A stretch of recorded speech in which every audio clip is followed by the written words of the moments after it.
katika hadithi al-Qudusi Allah subhanahu wa ta'ala anasema yudhini ibn adam yasubbu ad-dahra wa ana ad-dahr biyadi al-amr uqallibu al-layla wan-nahar, ananiudhi mimi mwanadamu.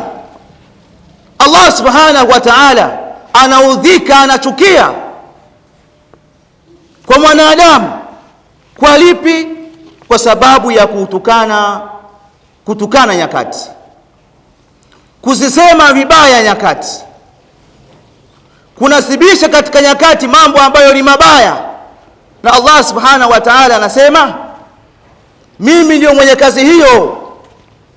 Lipi litokee katika nyakati fulani, lipi lisitokee katika nyakati fulani. Hili jambo lipo katika mikono ya Allah subhanahu wa ta'ala. Allah ndiye mudabbir, mwenye kuendesha nyakati tulizokuwa nazo, nyakati tunazozipitia.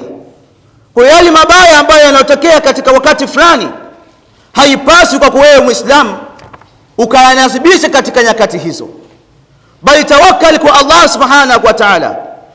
Kuwa na imani ambayo ni sadiq, imani iliyokuwa madhubuti na imara, kwamba Allah subhanahu wa ta'ala yeye ndiye aliyetaka haya yanisibu, na hakuna kiumbe chochote wala si nyakati ambayo iliyosababisha mimi niyapate mambo haya. Wenda katika hayo ambayo yanakusibu wewe, hikma yake ni upate masomo kutokana na mambo fulani ambayo yaliyopita, upate kujifunza, ndio yanakusibu hayo yaliyokusibu. Kwa hiyo haina haja wewe ya kuyanasibisha yale matatizo na tabu ambazo zinakupata wewe katika nyakati. Ndugu zangu katika imani, lakini pia katika zama zetu kuna watu ambao wanaojitabiria mikosi kupitia wanyama.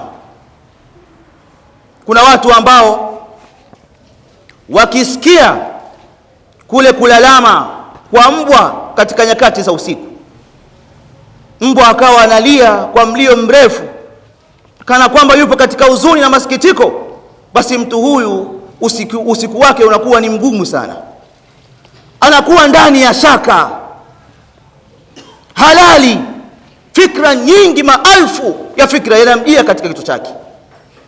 Kwa nini? Huenda jambo fulani, jambo baya likatokea, huenda sehemu fulani patatokea hili, huenda katika mtaa patatokea hili. Angalia hao mbwa jinsi wanavyolia usiku huu. Hizi ni fikra ambazo zipo na Uislamu unazibatilisha na kuzikemea fikra hizo. Mlio wa mbwa, wala mbwa mwenyewe hana uwezo wa kuleta manufaa wala kuleta madhara. Jambo hili lipo katika mkono wa Allah subhanahu wa ta'ala, wala si alama ya kuonyesha kuna mabaya yatatokea kwa ule mlio wa mbwa. Waarabu nao walikuwa wakisikia mlio wa kunguru, itikadi yao ndiyo iliyokuwa hiyo. Zizama mambo hayo bado yapo, lakini hata kwa huyu bundi pia itikadi hizi zipo, fikra hizi zipo katika mioyo ya watu.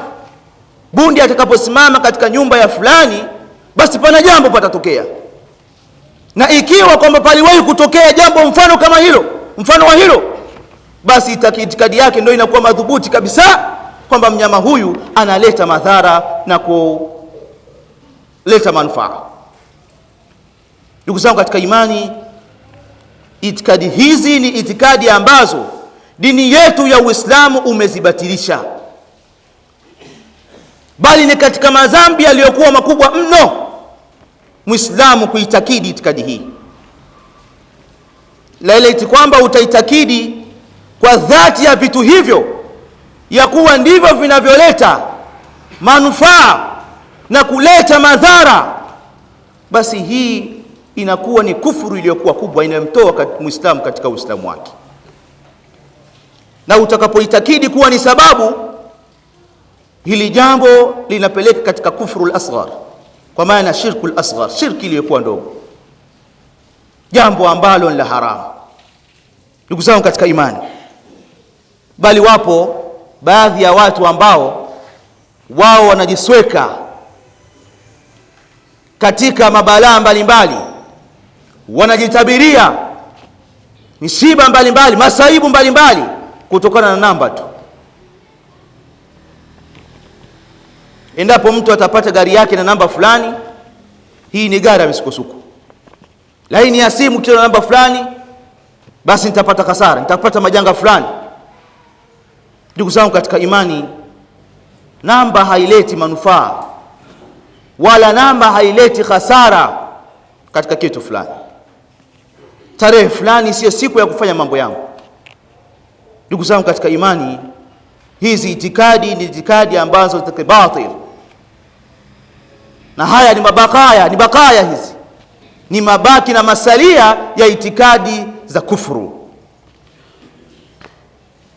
Ndugu zangu katika imani, lakini kuna baadhi ya watu ambao nao endapo itapita usiku mmoja ameota ndoto iliyokuwa mbaya, basi kipande cha usiku kilichobakia kitakuwa kigumu sana katika usiku wake huo. Wanajitabiria watu mabaya kupitia ndoto ambazo wanazoziota. Ndoto mbaya inapokusibu wewe, umeota ndoto mbaya, kwanza mina shaitani. Ndoto hii yatokana na shaitani, wala haipaswi kuielekezea macho na moyo wako katika jambo hilo. Shaitani asikughuri kukufanya wewe ukaingia na itikadi hizi, kwamba itikadi hizi ni za kufuru, basi yeye jaribu kila wakati kumpoteza mja. Shaitani ndiyo aliyekuletea ndoto hiyo. Jambo la pili, unatakiwa uteme mate mepesi katika upande wako wa kushoto, na ugeuze ule mlalo wako. Kama ulikuwa umeelekea juu, basi uelekee chini, uelekee kulia, uelekee kushoto. Na ndoto hiyo usimhadithie mtu yoyote, labda pawe na haja ya kuielezea ndoto hiyo. Haya ndiyo mafundisho ya Uislamu katika ndoto zinapokuwa ni mbaya. Kwa hiyo hakuna umuhimu wowote wa wewe Muislamu kukosa usingizi, kuelekeza itikadi hizi za kuleta madhara na mazuri katika hizo ndoto ambazo unazoziota. Ndugu zangu katika imani, kuna watu ambao nao kazi yao ni kuyaeneza haya mambo, itikadi hizi katika mitandao ya kijamii. Siku fulani patatokea jambo fulani, siku fulani sio siku ya kufanya vitu fulani, bali kuna magrupu maalum hasa ya watu hawa washirikina wakieneza fikra hizi. Wacha kuzieneza kufundisha mambo ya kishirikina, wameyatengeneza magrupu hayo na wanaeneza katika mitandao ya kijamii. Kwa hiyo kuna baadhi ya watu pale ambapo wanaposibiwa na mambo fulani, wanaelekea katika vyanzo hivyo na wanaangalia namna gani ya kujitoa katika masuala hayo. Fanya lile, chukua hili, weka hapa, fanya vile. Ndugu zangu katika imani, waelekezwa ya kuwa mwezi huu wa Safar si mwezi wa kufanya jambo lako wewe la kheri, utapata hasara, utapata kadha, utapata masaibu mbalimbali.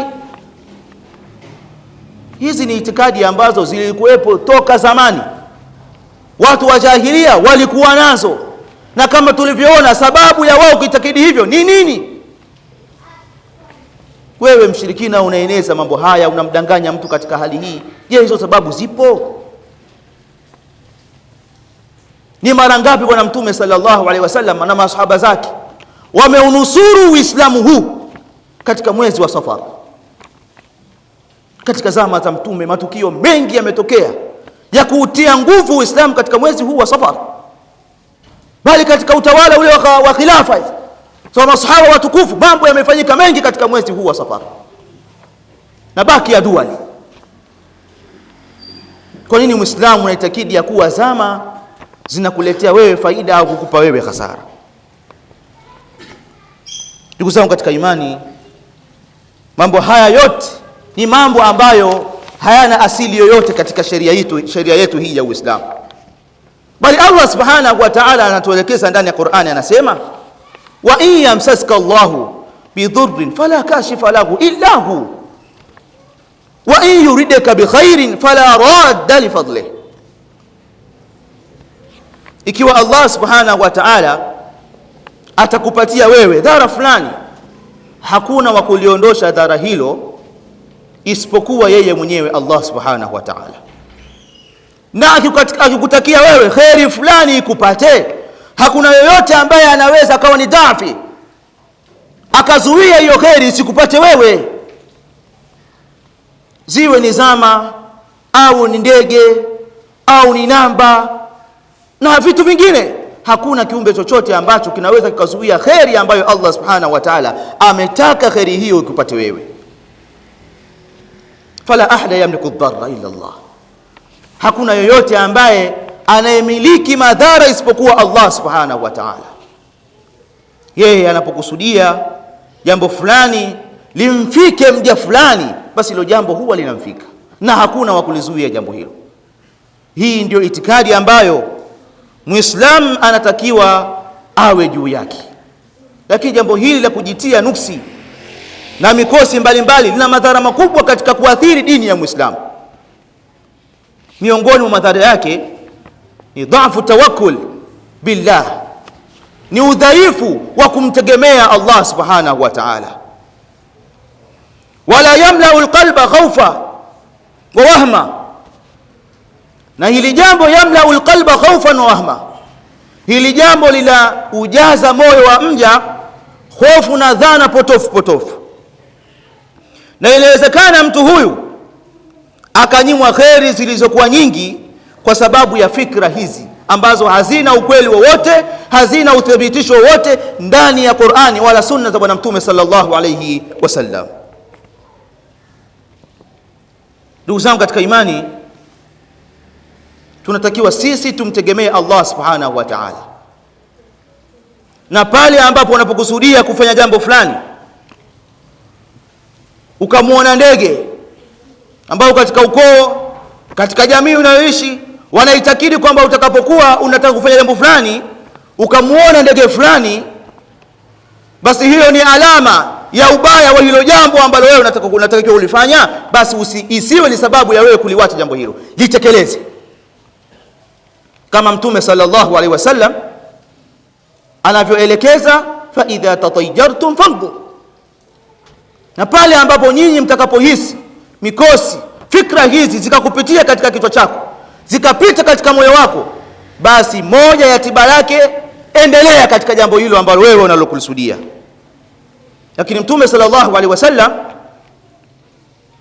alisema at-tiyaratu shirkun, at-tiyaratu shirkun, at-tiyaratu shirkun, wama minna illa walakinna Allah yudhhibuhu bitawakkul. Hadithi ya Abdullah ibn Mas'ud. Kujitia katika mikosi ni jambo la ushirikina. Maneno haya Mtume sallallahu alaihi wasallam aliyatamka mara 3. Kisha Abdullah ibn Mas'ud akasema wama minna illa, na hakuna yoyote miongoni mwetu isipokuwa. Huenda zikamtokea fikra kama hizi, unataka kufungua duka lako, kufanya akdi ya ndoa, wataka kufanya jambo fulani, basi kuna alama zikatokea, moyo wako ukaingia katika wahmu kama hizo, dhana kama hizo. Hili jambo tiba yake linaondoka bitawakkul, yudhhibuhu Allah bitawakkul. Allah subhanahu wa ta'ala analiondosha na linakuwa ni safi jambo lako kupitia tawakkul, kumtegemea yeye Allah subhanahu wa ta'ala. Haya ndiyo mafundisho ya Uislamu wetu. Alama vya sheria fulani vikapita katika jambo lako, ukahisi mambo fulani, basi hii ndiyo tiba yake. Tuwe na tawakkul. Aqulu ma tasma'un.